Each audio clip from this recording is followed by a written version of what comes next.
Praise the lord.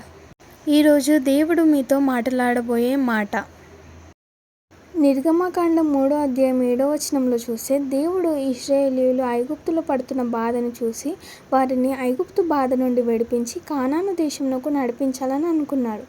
కానీ ఇశ్రాయేలీయులు సంఖ్యాకాండంలో వచ్చేసరికి దేవునిపైన తిరుగుబడి ఐగుప్తులో ఉన్న మాంసము వారికి లేదని దేవునిపైన సనుక్కున్నారు. దేవుడు వారి మొరను ఆలకించి 1 నెల పాటు వారికి మాంసంనిచ్చాడు. తర్వాత దేవుని కోపం వారిపైన రగులుకొని వారందరూ నశించారు. మనం కూడా మన జీవితంలో దేవుడు చేసిన అద్భుత కార్యాలను మరచిపోయి మన గతంలో ఉన్న మనుషులను, వస్తువులను జ్ఞాపకం చేసుకుంటూ అవి ఇప్పుడు మనకు లేవని బాధపడుతూ ఉంటాము. కానీ ఇశ్రాయేలీయులను దేవుడు శ్రేష్టమైన వాటి దగ్గరికి నడిపించినట్లు మనల్ని కూడా శ్రేష్టమైన జీవితంలోనికి నడిపించాలని ఆశపడుతున్నాడు.